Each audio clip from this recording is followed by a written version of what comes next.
बिस्मिल्लाहिर्रहमानिर्रहीम। अस्सलाम वालेकुम व्यूअर्स, मैं हूँ डॉक्टर नगीना शहज़ादी, बच्चों की चाइल्ड स्पेशलिस्ट और मैदा जिगर आंत स्पेशलिस्ट। आज एक पेशेंट हैं मेरे मोहम्मद अली, जिनकी उम्र थी 2.5 साल और उसकी मदर जो हैं वो मेरे साथ अभी मौजूद हैं। और ये वीडियो जो है उन पेरेंट्स की कंसेंट के बाद रिकॉर्ड करें। ये आपसे मैं कुछ सवालात पूछूंगी और बाकी अपना जो इनके साथ बच्चे के साथ जो मसला हुआ है ये ख़ुद अपनी ज़ुबानी शेयर करेंगी कि क्या प्रॉब्लम था। आपका नाम क्या है? सबा तौसीफ़। अच्छा, तो आप क्या करती हैं? मैं डीएमसी स्कूल में एज अ कंप्यूटर लेक्चरर हूँ। जी। अच्छा, आप बताएं कि मोहम्मद अली को 2 दिन पहले जो मसला हुआ और कैसे हुआ। और मुझे अभी भी याद है कि रात के 2 बजे इनकी मुझे कॉल आई कि हॉस्पिटल्स के नंबर से, और इन्होंने मुझे अप्रोच किया और उन्होंने कहा कि बच्चा जो है ये बहुत ज़्यादा तकलीफ़ में है और ये बहुत ज़्यादा रो रही थी। तो ये अभी बताएंगी कि क्या मसला था, बच्चे को क्या हुआ था और किस वजह से ये इतनी परेशान थी। हाँ जी, एक्चुअली हुआ ये था कि मेरे ना हस्बैंड ने छोटी वो जो बैटरी होती है बच्चों की लेज़र लाइट वाली जो है वो उन्होंने ला के इसको खेलने के लिए बच्चे को दी। 1 मंथ बिफोर इन्होंने लाए। मैंने वो उसको छुपा दिया कि ये ना बच्चा इसको पकड़ ना ले, लेकिन वो अनलकीली इसने बच्चे ने ढूंढ ली ड्रॉ में से ना।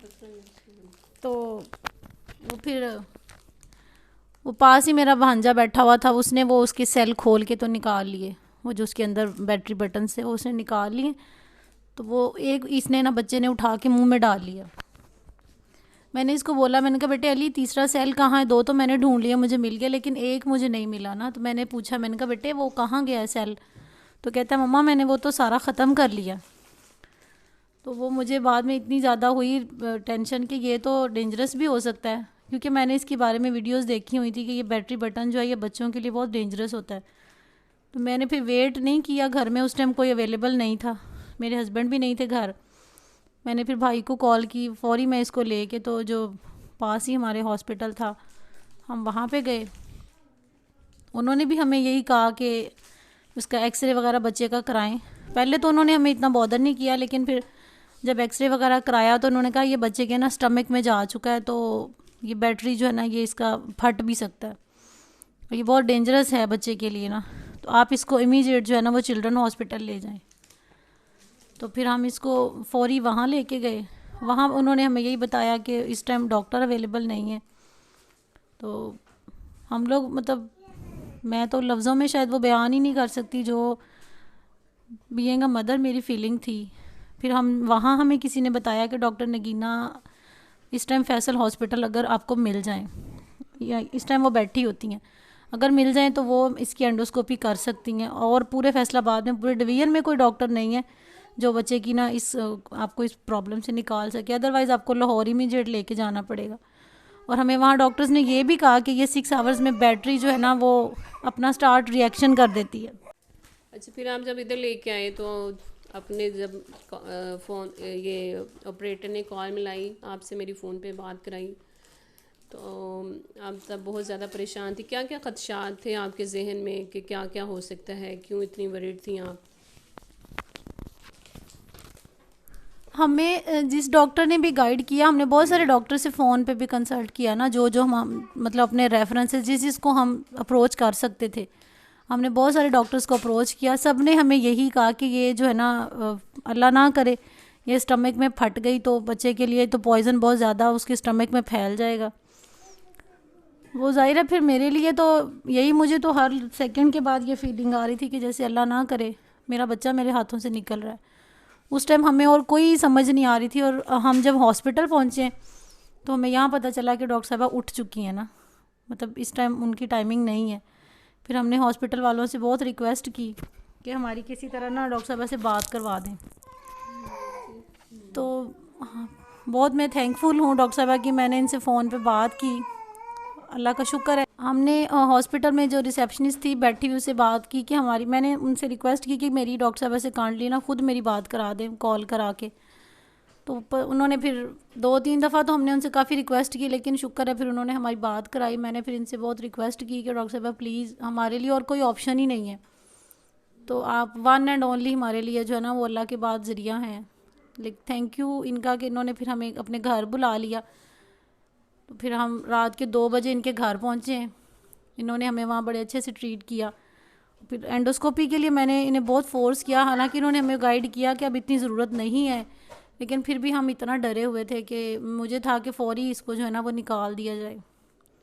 फिर इन्होंने रात 3 साढ़े 3 बजे के करीब बच्चे की एंडोस्कोपी की। शुक्र अल्लाह ताला के कि वो उसका जो था बैटरी बटन वो निकल गया। मैं बस अब यही पेरेंट्स को कहूँगी कि काइंडली जो है ना अपने बच्चों को ऐसे टॉयज़ मत लेके दें कि जो बाद में आपके लिए वबाले जान बन जाएं, क्योंकि हमारी जो बच्चे हैं ये हमारी सबसे प्रेशियस चीज़ हमारे लिए बच्चे ही हैं। तो फिर इनके लिए हमें थोड़ा सा अपने आप को भी जो है ना वो उस ट्रैक पे चलाना होगा। Thank you so much. और बच्चे को भी हम दिखाते हैं, अली हमारे साथ है।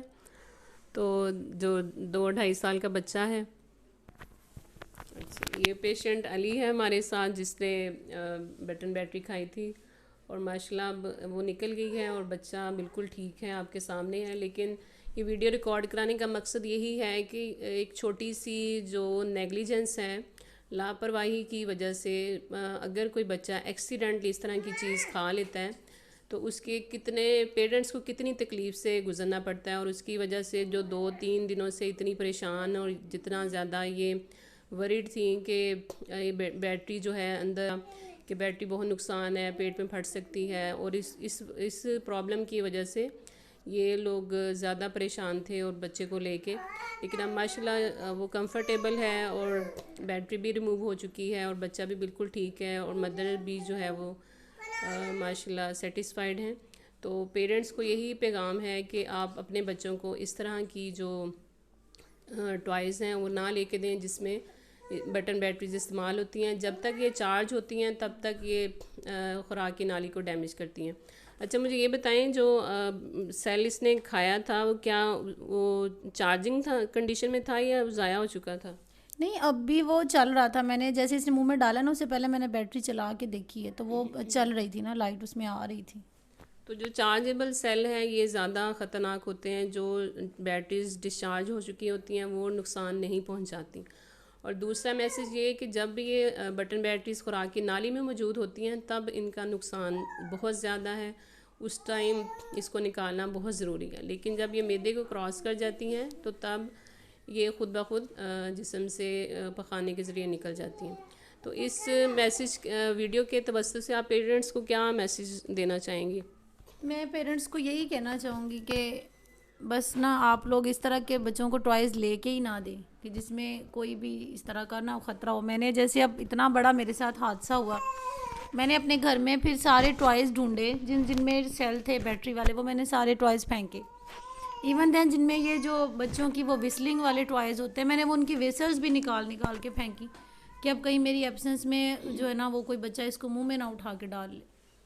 ये अली के फादर मेरे साथ हैं, तो ये अपना बताएंगे कि इनके साथ जो भी मसला हुआ था और ये पेरेंट्स को क्या मैसेज देना चाहते हैं। अस्सलाम वालेकुम जी। मैडम, मेरा मैसेज यही है कि हम बच्चों से प्यार करते हैं, बच्चों को हर चीज़ से हम मुकद्दम रखते हैं। तो इसी लाड प्यार में सम टाइम हम ऐसे काम कर जाते हैं जो इवन बच्चों के लिए ही नुकसानदेह हैं और बाद में हमें नुकसान उठाना पड़ता है। मुझे याद है मैंने इसको बड़े लाड प्यार से वो लेके दी थी। ये काफ़ी दिनों से रो रहा था और मेरे पास टाइम नहीं था जाने का कि मैं इसको ला के देता। क्या ला के दिया था? वो इसको लेज़र लाइट ला के दी थी, उसमें छोटे से सेल होते हैं इलेक्ट्रिक चार्जेबल। तो मैंने इसको बड़े प्यार से लेके दी और मुझे इसका आइडिया ही नहीं था। तो इसमें एक तो मैसेज ये है कि हम सोशल मीडिया पे अपना टाइम वेस्ट करते हैं यूज़लेस चीज़ों में, और जो प्रोडक्टिव चीज़ है हम बिल्कुल उस तरह की वीडियो देखते ही नहीं हैं। तो ये टिकटॉक वगैरह या दूसरे सोशल मीडिया प्लेटफॉर्म्स जो हैं उस पर फ़जूल सा कंटेंट पड़ा होता है और उस पर मिलियंस में लाइक्स आए होते हैं, और जो प्रोडक्टिव चीज़ें हैं वो मतलब हंड्रेड्स में भी उसके लाइक्स नहीं होते। तो अगर हम थोड़ा सा अपना जो लिंक है अवेयरनेस से जोड़ लें चीज़ों, नॉलेज की सर्च में हम जाएं, तो हम ज़्यादा अवेयर होंगे, हमें ज़्यादा आइडिया होगा अच्छी तरह से कि कैसे इन चीज़ों से बच सकते हैं। अगर मुझे आइडिया इस तरह होता पहले कि ये सेल का ये नुकसान है बच्चे के खाने से, मैं कभी भी इसको लेकर ना देता। और मेरा ख्याल है कि आइंदा इसको इस तरह का कोई टॉय मिलेगा नहीं। तो मैसेज यही है कि बच्चों की केयर ज़रूर करें, उनको टॉयज़ लेके दें, लेकिन इस तरह के टॉयज़ से अवॉइड करें। Thank you. थैंक यू जी। अच्छा आप बताएं, आप क्या करते हैं क्या? मैम मैं असिस्टेंट डायरेक्टर लोकल गवर्नमेंट हूँ, इधर फैसलाबाद में ही मेरी पोस्टिंग है।